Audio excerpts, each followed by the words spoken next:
తాకట్లో ఉన్న మీ బంగారాన్ని విడిపించి ఆ రోజు ఆన్లైన్ రేటుకి కొంటాం. Sharma gold company. నమస్తే, మీరు చూస్తుంది సుమన్ టీవీ. నేను మీ కీర్తి. యజ్ఞోపవేత ధారణ అన్నది కొన్ని కులాలకి సంబంధించింది మాత్రమే అని నాకు తెలుసు. నాతో పాటు చాలామంది మీకు కూడా ఆ అనుమానం ఉండే ఉంటుంది. కానీ పవర్ స్టార్ పవన్ కళ్యాణ్ మొన్న మహాకుంభమేళలో స్నానం ఆచరించిన తర్వాత ఆయన యజ్ఞోపవేతం ధారణ చేసిన తర్వాత చాలా మందికి ఒక అనుమానం కలిగింది. అదేంటి, ఎవరైనా వేసుకోవచ్చా, ఎప్పుడైనా వేసుకోవచ్చా అని. అసలు ఎప్పుడు వేసుకోవాలి, ఎందుకు వేసుకోవాలి, ఆయన ఎందుకు వేసుకోవాల్సి వచ్చింది అనే విషయాలని మనతో కులంకుశంగా చర్చించి ధర్మ మార్గంలో మనల్ని నడిపించడానికి మనతో పాటు ప్రముఖ ఆస్ట్రాలజర్ బ్రహ్మశ్రీ నందిబట్ల శ్రీహరి శర్మ గురువు గారు ఉన్నారు. నమస్తే గురుగారు. వాగర్థావివ సంపృక్తౌ వాగర్థ ప్రతిపత్తయే జగతః పితరౌ వందే పార్వతీ పరమేశ్వరౌ. సదాశివసమారంభాం శంకరాచార్య మధ్యమాం అస్మదాచార్య పర్యంతం వందే గురు పరంపరాం.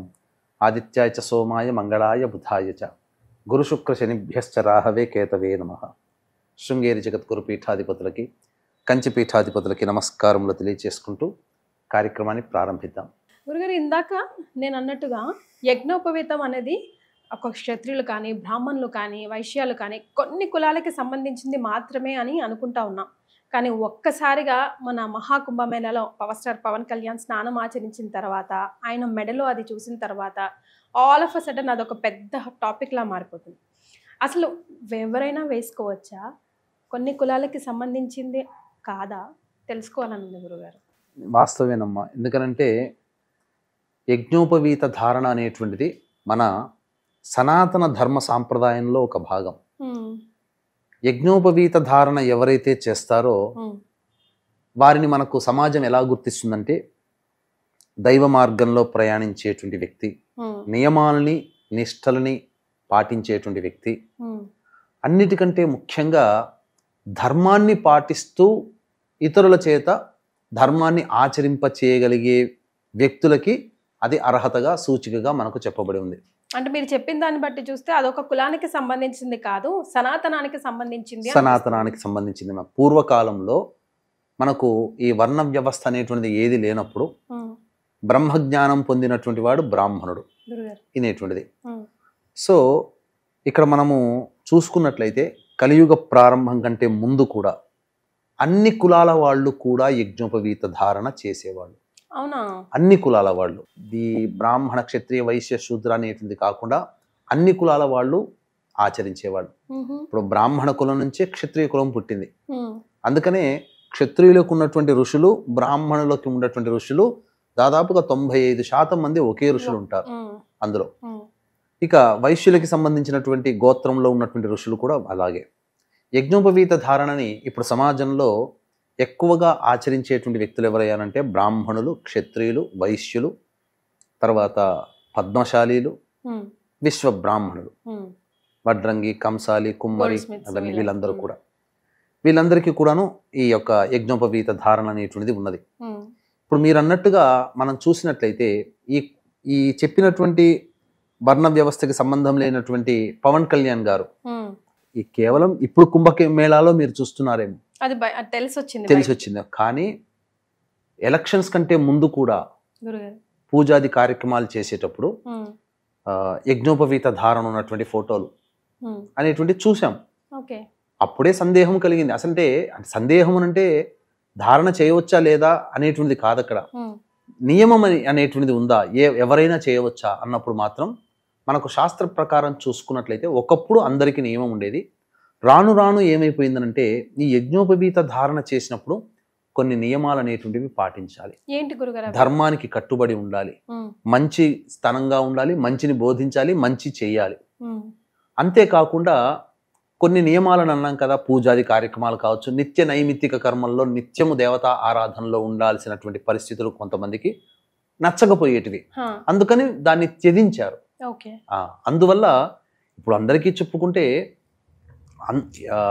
మొత్తం మనకున్నటువంటి అన్ని కులాల్లో పై నుంచి కింది వరకు ఉన్నటువంటి అన్ని కులాల్లో కూడా ఈ యొక్క యజ్ఞోపవీత ధారణ ఉన్నది అనేటువంటిది విషయం మాత్రం సుస్పష్టం. అందులో సందేహం లేదు. ఎవరైనా వేసుకోవచ్చు. అయితే ఇక్కడ ఏంటనంటే దీన్ని ఆచరించడానికి పవన్ కళ్యాణ్ గారికి సంబంధించినటువంటి విషయానికి రావడం వల్ల ఇది చాలా మందికి క్వశ్చన్ రైజ్ అయింది. దాని గురించి మనం ఎందుకు ఇంతగా సందేహపడాల్సినటువంటి అవసరం లేదు. ఎందుకు అనంటే ఆయనకున్నటువంటి స్నేహితుల్లో అందరికీ తెలిసిందే త్రివిక్రమ్ శ్రీనివాస్. ఆయన బ్రాహ్మణుడు. వాళ్ళిద్దరూ కూడా అనేక సందర్భాల్లో అనేక పుస్తకాలు అనేటువంటివి నేను చదివానని చెప్పాడు. ఆ పుస్తకాల్లో అనేక తార్కికమైనటువంటివి, వేదాంతపరమైనటువంటి, ఆధ్యాత్మికపరమైనటువంటి గ్రంథాలను చదవడం, తద్వారా ఈ అంశం యొక్క ఆలోచన ఎక్కడో ఒక చోట రావడం, తద్వారా దీనికి సంబంధించినటువంటి చూసుకున్నప్పుడు అందరూ ఆచరించవచ్చు అనేటువంటిది. ఇప్పుడు రెడ్లు అనేటువంటిది ఉందమ్మా, వాళ్ళ క్షత్రియులు అని అనలేము, బ్రాహ్మణులు అని చెప్పలేము, కానీ ఆ రెడ్డి రాజుగా ఉన్నందుకు వాళ్ళు రెడ్లు కూడా ఆచరించారు, అందులో సందేహం లేదు. దీన్ని యొక్క విధానం వల్ల ఏంటంటే ప్రపంచానికి కూడా తెలియాల్సిన అంశం ఏంటంటే దైవ ఆరాధన, దైవానికి కట్టుబడి ఉండి ధర్మరక్షకుడుగా ఉన్నటువంటి వాడు ఖచ్చితంగా యజ్ఞోపవీత ధారణ చేయాల్సిందే. అది కులానికి సంబంధం లేదు. మీకు ఇంకొక విషయం తెలియచేస్తానమ్మా. కాకపోతే అక్కడ ఒక చిన్న పొరపాటు ఏం జరిగిందనంటే, మనకు శూద్ర కమలాకరం అనేటువంటిది ఉంది, కమలాకర భట్టు గారు రచించినటువంటిది, ఇది ఆధారం. అందులో ఏం చెప్పబడి ఉందనంటే పితృ కార్యక్రమాలు, యజ్ఞ యాగాది కర్మలు చేసినప్పుడు బంగారముతో చేసినటువంటి యజ్ఞోపవీత ధారణ చేయాలి. బ్రాహ్మణులు కూడా వెండితో చేసినటువంటి యజ్ఞోపవీత ధారణ ఉపనయనానికంటే ముందు ఉత్తుత్తి జంధ్యముగా వేస్తారు. పెళ్లిలో కూడా, స్నాతక వ్రతంలో కూడా వెండిది వేస్తారు బ్రాహ్మణులకు. కానీ మొన్న వేసింది పితృ కార్యక్రమాల కోసమే కదా గురుగారు? కాదా, పితృ కార్యక్రమాలు కాదమ్మా. సనాతన ధర్మాన్ని పాటించేటప్పుడు ఆయన ఏం చేశాడు, సతీ సమేతముగా, కుటుంబ సమేతముగా వెళ్ళాడు కదా. స్నానం ఆచరించేటప్పుడు శాస్త్ర ప్రకారం ఏ విధంగా చేయాలో ఆ విధంగా చేశాడు. ఇప్పుడు చాలా మందికి ఇప్పుడు పితృ కార్యక్రమాలు చేసేటప్పుడు కండువనే ఉత్తరీయంగా వేయించి చేయిస్తారు బ్రాహ్మణులు ఎక్కడైనా కానీ. అయితే ఈ ఉత్తరీయం ధరించడం వల్ల ఏదో ఒక నియమానికి మనం కట్టుబడి ఉన్నాము, నాన్ వెజ్ తినడానికి, మందు తాగడానికి, లేదా ఇతరత్ర విలాసాలు, భోగాలు అనుభవించడానికి ఇది ఎక్కడ అడ్డొస్తుంది, ఇది ఉంటే గనక మనం ఏమైనా పాపం చేస్తున్నామనే ఫీలింగ్ ఉండడం, ఇలాంటివన్నీ మనుషులకి రావడం వల్ల కొన్ని కులాల వాళ్ళు దీన్ని తీసేస్తే మనం ఫ్రెష్ అయిపోతాం కదా, ఏ రకంగా మనకు ఇంకా ఆ ఫీలింగ్, భావన, చెడు భావన అనేటువంటిది ఉండదు కదా అని చెప్పేసి కొన్ని కులాల వాళ్ళు త్యజించారు. అది కలియుగం ప్రారంభంలో ప్రతి వాళ్ళు కూడా వేసుకోవచ్చు. అంటే ఎవరు వేసుకోవచ్చు, ఇటువంటి మద్య మాంసములన్నీ వదిలివేసి దైవత ఆరాధనకి కట్టుబడి ఉండి నిత్యము దేవతా ఆరాధన చేసినటువంటి వ్యక్తులు వేసుకొని అసలు దేవతా పూజలు, యజ్ఞయాగాది క్రతువులు చేయాలంటే యజ్ఞోపవీతం ఉండాలి. దేవతా శక్తి రావాలి అని అంటే యజ్ఞోపవీత ధారణ, గోష్పాదం అంటే పిలక, ఇవన్నీ పెట్టుకోవాలి. అప్పుడే దేవతని యొక్క అనుగ్రహం అనేటువంటిది కలుగుతుంది. గురుగారు, మరి ఎటువైపు వేసుకోవాలి, ఎన్ని పోగులు వేసుకోవాలి, దానికి సంబంధించిన నియమాలు కూడా ఒక్కొక్కరికి ఒక రకంగా ఉంటాయంటారా? ఎవరికైనా బ్రహ్మచారిగా ఉన్న వారికి 3 పోగులు కలిపితే ఒక జంధ్యమమ్మ, అది వేసుకోవచ్చు. రెండవది ఏంటి, గృహస్థాశ్రమం స్త్రీ వివాహమైన వాళ్ళు 2 జంధ్యాలు వేసుకోవాలి. 3 వేసుకుంటారు, ఎందుకంటే ఉత్తరీయం అనక మనిషి ఏ పని చేసినా, ధర్మ కార్యాలు చేసినా ఏదైనా ఉత్తరీయం అనేది ఉండాలి. అందుకని ఈ కాలంలో కూడా ఇప్పటికీ కూడా అన్ని కులస్తుల వాళ్ళు ఏదైనా పుణ్యకార్యాలు చేసేటప్పుడు ఉత్తరీయంగా టవలో ఏదో ఒకటి వేసుకుంటారు, బట్ట, అది ఉత్తరీయంగానే భావిస్తారు. పుణ్య కార్యక్రమాలు చేసేటప్పుడు, ఆ పితృ కార్యక్రమాలు చేసేటప్పుడు మనకు సంబంధించి సవ్యము, అపసవ్యం అనేటువంటిది ఉంటుంది. ఇప్పుడు ఎవరు వేసినా ఎడం వైపు నుంచి ఇలా కుడి వైపుకి వస్తుంది, అది యజ్ఞయాగాది పూజాది కార్యక్రమాలు చేయడానికి. బంగారు వేసుకొని ఉంటే ఇంకా శాస్త్రాన్ని పాటించిన వాళ్ళు అయ్యుండే వాళ్ళు పవన్ కళ్యాణ్ వాళ్ళు. ఇప్పుడు పవన్ కళ్యాణ్ గారు చేశారని చెప్పి విమర్శ చేయాల్సిన అవసరం లేదమ్మా. ధర్మరక్షకుడుగా, ధర్మాన్ని పాటించే వ్యక్తిగా, ఆయన కులస్తులలో ఉత్తమమైన పురుషుడుగా యజ్ఞోపవీత ధారణ చేసినప్పుడు గుర్తించాలి, ఉత్తమమైనటువంటి పురుషుడు. మరి చూసుకుంటే పూర్వకాలంలో కలియుగానికంటే ముందు ఆడవాళ్ళకి కూడా యజ్ఞోపవీత ధారణ అనేటువంటిది ఉంది. అవునా గురుగారు? ఆడవాళ్ళు కూడా యజ్ఞోపవీత ధారణ చేసేవాళ్ళు. కాకపోతే వాళ్ళకి సాధారణంగా వచ్చే ఋతుక్రమం అనేటువంటిది ఉంటుంది కదా, నెలసరి, అది ఉండడం వల్ల ఇబ్బందులు అనేటువంటివి ఉంటాయి. కాబట్టి అది అప్పటికైనా దాన్ని ఆచరించేవాళ్ళు.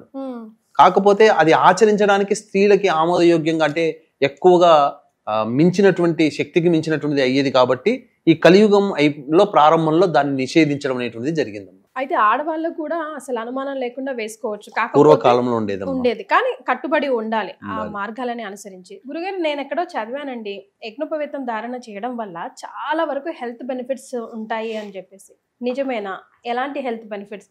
అంటే ఒక పోగులు వేసుకున్నంత మాత్రాన హెల్త్ బెనిఫిట్స్ ఎలా వస్తాయి? మీకు మన పూర్వీకులు పెట్టినటువంటి ఆచారాల్లో స్త్రీలకి గాజులు కానీ, మెట్టెలు కానీ, చెవులకి, ఇవన్నీ బ్రాహ్మణులకి చెవులకి కుడతారు. దీనివల్ల ఆరోగ్యం అనేటువంటిది రక్షింపబడి ఉండేది. ఇప్పుడు ఫ్యాషన్ గా మారిపోయింది ఒక పోగు పెట్టుకోవడం అనేటువంటి. మగవాళ్ళు పూర్వకాలంలో 2 పోగులు పెట్టుకునేవాళ్ళు. మాకు చిన్నప్పుడు ఉపనయనం చేసినప్పుడు మాకు ఇక్కడ 2 పోగులు వేశారు. ఇప్పటికీ రంధ్రాలు ఉంటాయి మాకు. ఎలాంటి హెల్త్ బెనిఫిట్స్ ఉంటాయి గురుగారు? దీనివల్ల నాడీ సంబంధమైనటువంటి దోషాలు పోతాయమ్మా. ముఖ్యంగా యజ్ఞోపవీత ధారణ చేయడం వల్ల, ఒకప్పుడు యజ్ఞోపవీతాన్ని జనప నారతో చేసేవాళ్ళు, పత్తితో కాదు. అది ఉండడం వల్ల ఈ గుండెకి సంబంధించి ఈ విధంగా వస్తుంది కదమ్మా. ఇక్కడ మనకు తెలియని నాడులు అనేటువంటివి ఉంటాయి. ఆ గుండెకి రాపిడి జరగడం వల్ల హృద్రోగాల బారిన పడకుండా మన గుండె చక్కగా ఉండేది. ఇంకొకటి ప్రధానంగా ఇది శౌచముని పాటించేటప్పుడు, అనగా మలమూత్ర విసర్జన చేసేటప్పుడు కుడివైపుకి 2 చుట్లు చుట్టేవాళ్ళు. దీనివల్ల జరిగేటువంటిది 2 ప్రయోజనాలు ఏంటనంటే, ప్రధానంగా మలమూత్ర విసర్జన చేసేటప్పుడు సాఫీగా జరగాలి, ఎటువంటి అడ్డంకి రావు, ఆ నాడిని ప్రేరేపించేది. అందుకని ఇప్పటికి కూడా డాక్టర్లు ఏం చెప్తారు, మలమూత్ర విసర్జన చేసేటప్పుడు ఎవరిని కూడా భయపెట్టకూడదని అంటారు. ఎందుకనంటే దానివల్ల కొన్ని రోగములు అనేటువంటి తెలియకుండానే శరీరంలో వస్తాయి. కాబట్టి ఆ విధమైనటువంటి లోపం అనేటువంటిది లేకుండా ఉంటుంది. ఇంకొకటి ఏంటంటే, కుడివైపుకి 2 చుట్లు చుట్టి మలమూత్ర విసర్జన చేయడం ద్వారా ఏమవుతుందనంటే సూర్యనాడి అనేటువంటిది ప్రచోదితం అవుతుంది. దానివల్ల ఆరోగ్యం, సూర్యనాడి ప్రచోదితం అవడం వల్ల శరీరంలో వేడి ఉష్ణం పెరగడం, ఆరోగ్య ప్రదాత, అదొకటి. ఇంకొకటి ఇటువంటివి పాటిస్తున్నప్పుడు ఏంటంటే మనిషిలో అంతర్గతంగా నేను ఆచారాన్ని పాటిస్తున్నాననే భావన. ఎందుకంటే యజ్ఞోపవీత ధారణ అంటే ఆషామాషి కాదం, ఒక ధర్మానికి కట్టుబడి ఉండడం. ఒక ధర్మానికి కట్టుబడి ఉండడం అంటే పవన్ కళ్యాణ్ గారు చేశారు అని చెప్పడంలో ఏమాత్రము తప్పు లేదమ్మా. ఎందుకనంటే ఆయన త్రివిక్రమ్ శ్రీనివాసరావు గారి ప్రేరణ వల్ల కావచ్చు, ఆ విధంగా యజ్ఞోపవీత ధారణ అనేటువంటిది చేయడం జరిగింది. అంటే ఆయన ఒక దీక్షలో ఉన్నాడు. దీక్షలో ఉండేటువంటి వ్యక్తి నియమాన్ని పాటించాలి, నియమాన్ని పాటిస్తున్నాను అని చెప్పే సూచనే యజ్ఞోపవీత ధారణ. ఇప్పుడు మీరు ఆయన సాధారణంగా పోలేదు కదా, ఏదో ఒక దీక్షలో ఉండేటువంటి కాకి వస్త్రాలు, మన కాకి ప్యాంట్లు అని అంటాం, అది ఏంటి, అదొక రకమైనటువంటి పేల్ ఎల్లో కలర్, అది గంధం కలర్ లాగా వేశారు. అంటే ఏంటి, ఒక సేవకుడిని సూచించేటువంటిది అది. మరి కొన్ని సందర్భాల్లో మనం చూసాము, జగన్మోహన్ రెడ్డి గారిని విశాఖ శారదా పీఠాధిపతి మన హరిద్వార్లో హిందుత్వాన్ని స్వీకరింపచేశారని చెప్పి ఆ సమయంలో కూడా యజ్ఞోపవీత ధారణ అనేటువంటిది చేసి ఉన్నారు. లేకపోతే నీకు ధర్మానికి ప్రతీక, దైవత్వానికి ప్రతీక యజ్ఞోపవీత ధారణ. అవి లేకపోతే అది దైవం అనేటువంటిది మనకు ఆపాదించబడదు. నేను దేవతా పూజలో ఉన్నాను, నేను ఒక ధర్మానికి కట్టుబడి ఉన్నాను, ఒక ధర్మాన్ని రక్షించడానికి నేను సిద్ధమై ఉన్నాను చెప్పే సూచనే యజ్ఞోపవీత ధారణ. ఆషామాషి ఇప్పుడు బ్రాహ్మణుల్లో కూడా యజ్ఞోపవీతం అంటే తీసి పక్కకు పడేస్తున్నారు. చాలా మంది క్షత్రియులు తీసిపడేస్తున్నారు, వైశ్యులు తీసిపడేస్తున్నారు. అసలు యజ్ఞోపవీత ధారణ చేయని వాళ్లే ఉన్నారు. ఒక రకంగా చెప్పాలి అంటే యజ్ఞోపవీత ధారణ చేశాడు అని అంటే త్రికాలములలో దేవతా ఆరాధన చెయ్యాలి. బ్రాహ్మణుడికి చెప్పినందుకు సంధ్యావందనం, మిగతా వర్ణాల వాళ్ళకి చెప్పినటువంటి విధానంగా చెయ్యాలి. ఇప్పుడు అటువంటివి ఏమీ ఆచరించకుండా బ్రాహ్మణ కులంలో పుట్టి బ్రాహ్మణ బంధువులుగా పిలువబడుతున్నారు వాళ్ళు. మరి అంతకన్నా ఆయన ఏమీ తప్పు చేయలేదు కదా. పవన్ కళ్యాణ్ గారు ఏం తప్పు చేశారు? ఈ రకంగా చాలా మంది ట్రోల్ చేస్తున్నారు. అంటే మన ధర్మాన్ని పాటిస్తున్నా కూడా, అంటే ఒక హిందువుగా పుట్టి హిందూ ధర్మంలో భాగమైనటువంటి యజ్ఞోపవీత ధారణని చేస్తే తప్పు పట్టి ఇంకా కూడా కుల వివక్ష ఉంది మన సమాజంలో వేలెత్తి ఇండైరెక్ట్ గా చూపిస్తున్నారు. ఇప్పుడు బ్రాహ్మణ క్షత్రియులు శూద్రులు అనేది కాదమ్మా, అది పక్కకు పెట్టుకోండి. బ్రాహ్మణ క్షత్రియ వైశ్యులే ఆచరించాలి, మిగతా వాళ్ళు ఎట్లా ఆచరిస్తారు అని అంటే మిగతా వాళ్ళని వేరు చేసినట్టుగా ఇక్కడ ఎవరో ఆపేక్ష చేసినట్టు, ఎవరో ఆక్షేపణ చేసినట్టు. ఇక్కడ ఎవరో ఆక్షేపణ, ధర్మం వీటాన్ని ఎవరు ఇప్పుడున్నటువంటి బ్రాహ్మణ క్షత్రియ వైశ్యులు కాదా ధర్మం గురించి మాట్లాడితే అసలు ధర్మం గురించి మాట్లాడాల్సి వచ్చినటువంటి పరిస్థితే వస్తే శూద్ర కులంలో పుట్టి ఈ రోజున ఎంతో మంది మునీశ్వరులైన వాళ్ళు కూడా ఉన్నారు. వాళ్ళని కూడా మనం ఆరాధిస్తున్నాం. గురుగారు, మన వేదాలలో శూద్రులుగా పుట్టి బ్రాహ్మణులుగా మారిన వాళ్ళు ఎవరైనా ఉన్నారా? చాలా మంది ఇదే చెప్తుంటుంటారమ్మా. మనకేంటంటే బ్రాహ్మణ క్షత్రియ వైశ్యులకి మాత్రమే మంత్రాధికారం కలగజేశారు, మరి మిగతా వర్ణాల వారికి ఎవరికి కూడాను ఈ యొక్క వేద విజ్ఞానాన్ని ఇవ్వలేదు. ఎంతో గొప్పదైనటువంటి విజ్ఞానాన్ని అసలు శూద్రులకి ఎవరికి కూడా అందించలేకుండా వీళ్ళు మాత్రమే దాన్ని పొంది మమ్మల్ని ఒక సేవకుల్లాగా చూశారు అని చెప్తున్నారు. అటువంటి వాళ్ళకి కనువిప్పు కలిగించేదే ఇప్పుడు మనం చెప్పుకోబోయేటువంటి విజ్ఞానం అమ్మ. ఎందుకనంటే ప్రామాణికం. ఇది ఇందులో ఏమాత్రము కూడా అసత్యము లేదు, అంతకంటే అధర్మము కూడా లేదు. అంతా సత్యమే, ధర్మ ప్రకారమే మనం చెబుతున్నాం. అందుకని ఇకనైనా కానీ ఇక ఈ వీడియో చూసిన తర్వాత పవన్ కళ్యాణ్ గారు యజ్ఞోపవీత ధారణ చేశారు, అర్హుడా కాదా అని చెప్పే డిస్కషన్స్ అవన్నీ మానుకోండి. ధర్మానికి రక్షకుడుగా, ధర్మాన్ని పాటించే వ్యక్తిగా, ధర్మానికి రక్షకుడు అవన్నీ పక్కకు పెట్టండి. ధర్మాన్ని పాటిస్తున్నాడా లేదా?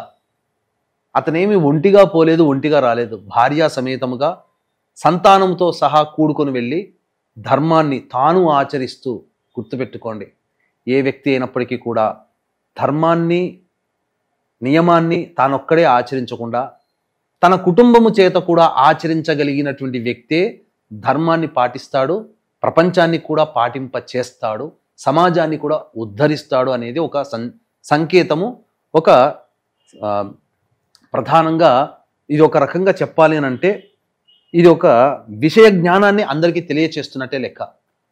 పవన్ కళ్యాణ్ గారు ఒక్కరే వెళ్ళలేదు, గుళ్ళ చుట్టూ ఒక్కడే తిరగలేదు, అంతే కదమ్మా. సతీ సమేతంగా వెళ్ళాడు. కానీ అజ్ఞానాంధకారములో కొట్టుమిట్టాడి టీనేజ్ వయసులో ఉన్నటువంటి పిల్లవాడికి అన్ని దేవాలయాలు తిప్పుతున్నాడు. ఎంత హేయంగా మాట్లాడుతున్నారమ్మా చాలా మంది. చాలా చోట్ల గుళ్ళు గోపురాలు తిరుగుతూ ఉంటే డిప్యూటీ సీఎం పదవి ఎందుకు, హాయిగా దేవాలయ మంత్రిత్వ శాఖ తీసుకుంటే అయిపోయేది కదా, లేకపోతే ఆ డిప్యూటీ సీఎం పదవి మానేసేసి రాజకీయాలకి గుడ్ బై చెప్పేసేసి భజన చేసుకుంటూ గుళ్ళు గోపురాలు తిరిగితే సరిపోయేది కదా ఎందుకని అంటున్నాడు. హిందువుగా పుట్టినవాడు ధర్మానికి పోతున్నాడు. ధర్మాన్ని ఇప్పుడు ఒక ఇతర మతస్థులు క్రిస్టియన్ ఉన్నాడు, చర్చికి పోతుంటే చర్చికి పోతున్నావు అని చెప్పి అడుగుతున్నామా? ఒక ముసల్మాన్ ఉన్నాడు, ప్రార్థనా మందిరాలకు పోతుంటాడు, మక్కాకు పోతుంటాడు, మక్కాకు పోయాడని చెప్పి హేళన చేస్తున్నామా? మరి మన హిందువుగా పుట్టినవాడు అతని మతంలో పుట్టి అతని మతంలో దైవమైనటువంటి దేవాలయానికి వెళితే తప్పు పట్టాల్సిన అవసరం అంతకన్నా నీచత్వం ఏముందమ్మా? తప్పు కదా. అజ్ఞానం గురుగారు, అజ్ఞానమే. ఇంకా అంతకంటే మించి ఒక కక్ష. వాళ్ళ కోసం మాట్లాడి అసలు మన టైం ఆయన చేసే పుణ్య కార్యక్రమాన్ని మైనస్ చేయడమే అవడం. ఆయన పోకుండా ఆయన భార్యను వెంట పెట్టుకుని పోయి అజ్ఞానాంధకారంలో ఎక్కడ వేరే వైపు మళ్ళీపోతాడేమనే భయం ప్రతి తల్లిదండ్రులకి టీనేజ్ లో ఉన్నటువంటి పిల్లల్ని చూసి ఉంటుంది. తన కుర్రవాడికి, తన పిల్లవాడికి తను ఎలాంటి వస్త్రధారణ ఉన్నాడో ఆ అబ్బాయికి కూడా అలాంటి వస్త్రధారణ ఇప్పించి చేయించి అన్ని దేవాలయాలు తనతో పాటు తిప్పుకుపోతున్నాడే. ఒక తండ్రిగా బాధ్యత నిర్వహిస్తున్నాడు కదా, ఒక భర్తగా బాధ్యత నిర్వహిస్తున్నాడు కదా. అందుకు సంతోషించాలి, అందుకు ఆనందించాలి. అది వదిలిపెట్టి దరిద్రమైనటువంటి మాటలన్నీ మాట్లాడి ఇంకా మన హిందూ ధర్మాన్ని, ఇంకా బ్రాహ్మణులు, ఇంకా క్షత్రియులు, వైశ్యులు ఇంకా ఏదో కమెంట్ చేస్తున్నారు అనేటువంటి నెగిటివ్ని ఇంకా జనాల్లోకి ఇస్తున్నారు. ఇప్పుడు నేను చెప్పబోయేటువంటి ఋషుల పేర్లు గనక చదివితేనమ్మా అసలు ఎవరు బ్రాహ్మణులు ఎవరు శూద్రులు అనేటువంటి విషయం మీకు తెలిసిపోతుంది. ఆ కాలంలో కూడా శూద్రులు ఇంత గొప్పగా వెలుగొందారా? అసలు శూద్ర కులంలో పుట్టినటువంటి వ్యక్తి ఒక వ్యక్తి బ్రాహ్మణులై ఋషులయ్యారా అనే విషయం మీకు తెలుస్తుంది. ఉదాహరణ మీకు తెలియజేది, ఎందుకంటే అన్ని చెప్పాలంటే అన్ని నేను గుర్తు పెట్టుకోలేను కదా, నేను రాసుకొచ్చుకొని పెట్టుకున్నానమ్మా. అందులో మీకు తెలియజేస్తాను. అసలు వాస్తవానికి నాలుక కోశారు, చెవుల్లో సీసం పోశారు, మంత్రాలు వినకూడదు శూద్రులకి, మంత్రాలు పలకూడదు అని చెప్పి పలికిన నోరు నాలుకను కోశారు, రెచ్చగొట్టారు. అరే మతం మారలేదని చెప్పి నానా హింసలు పెట్టిన శంభాజీని పెట్టినటువంటి ముస్లిం పాలకుడైనటువంటి ఔరంగజేబుని ఒక మాట అనలేము. ఆయన ఖర్చులకి ఆయన రుమాలు కుట్టుకున్నాడు, ఖర్చీపులు తయారు చేసుకున్నాడు, టోపీలు తయారు చేసుకుని ఆయన డబ్బు సంపాదించాడు, కానీ వేరే సొమ్ము ముట్టుకోలేదు అని అన్నాడు. ఎన్ని దేవాలయాలు నాశనం చేశాడమ్మా, అదన్నీ మన చరిత్రలో చూసామా?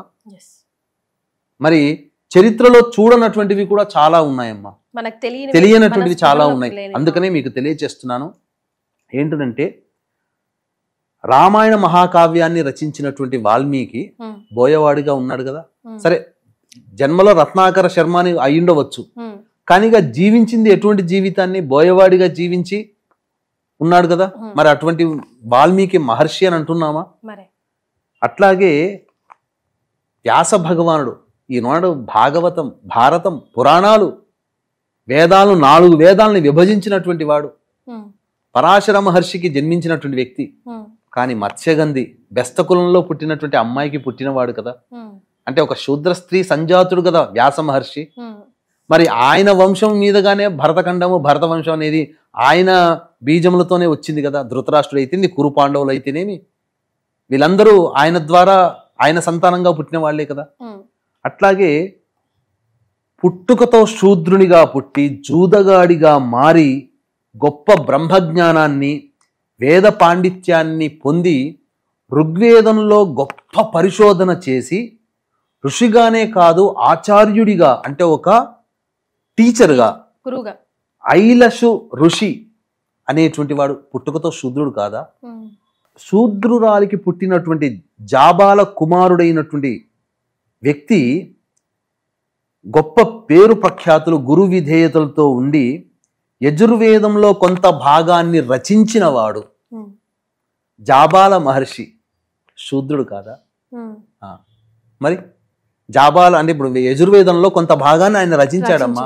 ఆ యజుర్వేదాన్ని మేము బ్రాహ్మణులమైనటువంటి వాళ్ళము ఈ యజుర్వేదం ద్వారానే మనుషులకు అందరికీ కూడాను పూజాది కార్యక్రమాలు చేయించేది. పూజాది కార్యక్రమాలన్నీ యజుర్వేదంలోనే ఉన్నాయి. ఇంకొకటమ్మా, దశమహావిద్యలు అని అందరికీ తెలుసు కదా. మాతంగి దేవత కదా.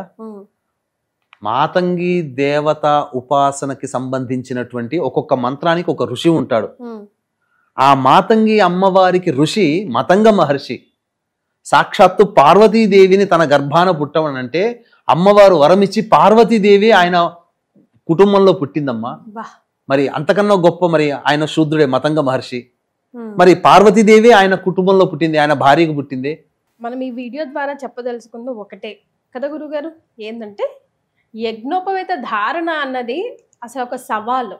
సనాతన ధర్మాన్ని ముందుకు తీసుకువెళ్ళడానికి అది వేసుకోవాలంటే ఆషామాషి పని కాదు. ప్రతి ఒక్కరూ వేసుకోలేరు, ఎందుకంటే ప్రతి ఒక్కరూ అంత పాజిటివిటీతో అంతగా ఆ ధర్మాన్ని పాటించడానికి ఆ బాధ్యతని తీసుకోలేరు. కాబట్టి పవర్ స్టార్ పవన్ కళ్యాణ్ గారు మనందరికీ తెలిసిందే. నా దృష్టిలో అయితే నా ఒక కారణంగానే చూస్తాను. ఇప్పటికీ చాలా మంది పాటించే వాళ్ళు ఇప్పటికీ అన్ని కులస్తులు ఉన్నారమ్మా. కమ్మవారు లేరా? కమ్మ కులస్తుల్లో ఈనాటి కూడా వాళ్ళింట్లో పూజాది పెళ్లిళ్ళు అవుతే వాళ్ళింట్లో కమ్మ వాళ్లే బ్రాహ్మణులుగా ఉండి పురోహితం నడిపినటువంటి వాళ్ళు. ఒక సందర్భంలో ఎన్టీ రామారావు గారు సకాలానికి బ్రాహ్మడు రాకపోతే, ఇప్పుడు చిట్టిబాబు గారు అని ఉన్నారు కదా, ఆయన వస్తుంటుంటారు పెద్ద ఆయన, వాళ్ళ నాన్నగారు త్రిపురనేని వారు, వాళ్ళ నాన్నగారు ఉండి ఎన్టీ రామారావుని పిలిపించి బ్రాహ్మడు రాలేదయ్యా నువ్వు చేయించు వివాహం అంటే ఎన్టీ రామారావు కూర్చొని వేద మంత్రాలు నేర్చుకున్నాడు. ఎన్టీ రామారావు ఆయన ఉండి దగ్గరుండి పెళ్లి జరిపించాడు. ఈ విషయం ఎవరికైనా తెలుసా? ఎవరికి తెలియదు. ఇవన్నీ కూడా ప్రతి కులస్తుల్లో ఉన్న ధర్మాన్ని ఇప్పటికీ కూడా యజ్ఞోపవీత ధారణ ఎవరైనా చేయొచ్చు. కాకపోతే ఒక ధర్మాన్ని పాటిస్తూ జీవితాంతం ధర్మాన్ని కట్టుబడి ఉండాలి. అంటే మద్య మాంసాలు వదిలేయాలి. వదిలేయగలిగేటి ఉంటుందా? ఆదివారం రాగానే నాలిక తిరగబడిపోతుంటది. అంటే ఇక్కడ మనము తప్పుపడుతున్నట్టని కాదు, అసలు తినకూడనటువంటి రోజే ఆదివారం. ఆదివారం రోజునే ఇంక అసలు పొద్దుగూకకు ముందే షాపుల ముందు నిలబడుతుంటాం మనం. చాలా తప్పమ్మా. అంటే మాంసాహారం తినే వాళ్ళని విమర్శన చేయడం కాదు ఇక్కడ. దీని అర్థం ఇక్కడ వీక్షించేటువంటి ప్రేక్షకులలో గమనించాలి ఏంటంటే, మనకు మిగతా రోజులు ఉన్నాయి, ఆదివారం మాత్రం తినకండి. అసలు మాంసాహారం తినడం వల్ల జీవహింస జరుగుతుంది. అది ఎంతటి ప్రారబ్ధ కర్మని మోస్తున్నామో మనకు తెలుసమ్మా తెలియకుండానే. జైన మతస్థులు గాలి కూడా పీల్చుకుంటే గాలిలో కూడా జీవులు వెళ్ళిపోయి చనిపోతాయి శరీరంలోకి అని చెప్పి ముక్కు మూసుకుని వాళ్ళు పెట్టుకుంటారు. కరోనా వచ్చిన తర్వాత మనం మాస్కులు వేసుకున్నాం. అసలు జైన మతస్థులు పుట్టిన దగ్గర నుంచి వాళ్ళు ఆచరించగలిగితే మాస్క్ వేసుకునే ఉంటారు పుట్టిన దగ్గర నుంచి. సో ఫైనల్ గా మనం ప్రేక్షకులకి ఈ వీడియో గురించి చెప్పాల్సి వస్తే ఒక మాటలో ఏం చెప్తారు? ఒక్క మాటలో చెప్పాలనంటేనమ్మా, యజ్ఞోపవీత ధారణ దేవతా కార్యక్రమములందు దైవమందు బద్ధుడై ఉన్నాను, దైవానికి నేను దాసుడని, నేను ధర్మాన్ని పాటిస్తున్నాను, నేను ధర్మాన్ని రక్షిస్తున్నాను అనే భావన ఎవరికైతే ఉంటుందో వాళ్ళందరూ కూడా ఆచరించవచ్చు. యజ్ఞోపవీత ధారణ చేయడంలో తప్పులేదు. కాకపోతే ఇతర కులస్తులకి బంగారంతో చేసినటువంటి యజ్ఞోపవీత ధారణ చేయవచ్చు అని చెప్పి, అది కూడా పితృ కార్యక్రమాలు, నైమిత్తిక యజ్ఞ యాగాది క్రతుల యందు ధారణ చేయవచ్చు. ఎల్లప్పుడూ పవన్ కళ్యాణ్ గారు ఎల్లప్పుడూ నేను అనుకోవడం ఏంటనంటే, సందర్భాలు చాలా తక్కువ, బట్టలు విప్పి స్నానం ఆచరించే సందర్భాలు ఇప్పుడు చూసాం, కానీ సాధారణంగా మనం చూడలేము. కానీ అతను ఒక దీక్షగా ఉన్నప్పుడు మాత్రం యజ్ఞోపవీత ధారణ చేస్తాడు. దీక్ష విరమించిన తర్వాత దాన్ని తీసివేయవచ్చు గాక, కానీ నేను దీక్షలో ఉన్నానని సూచించే ప్రతీకగా ఈ సంబంధించినటువంటి యజ్ఞోపవీత ధారణ ఎవరైనా చేయవచ్చు. కాకపోతే కమలాకర భట్టు గారు చెప్పినటువంటి దాని ప్రకారం అయితే బంగారు యజ్ఞోపవీత ధారణ చేసి ఉంటే ఇంకా ఖచ్చితమైన ధర్మాన్ని ఆయన పాటించి ఉండేవారని చెప్పవచ్చు. ఎన్నో పవిత్రమైన విషయాలు ఈ వీడియో ద్వారా నాకు అటు సుమన్ టీవీ ప్రేక్షకులకు తెలియజేశారు గురుగారు. ధన్యవాదాలు. సర్వం శ్రీ ఉమామహేశ్వర పరబ్రహ్మార్పణమస్తు.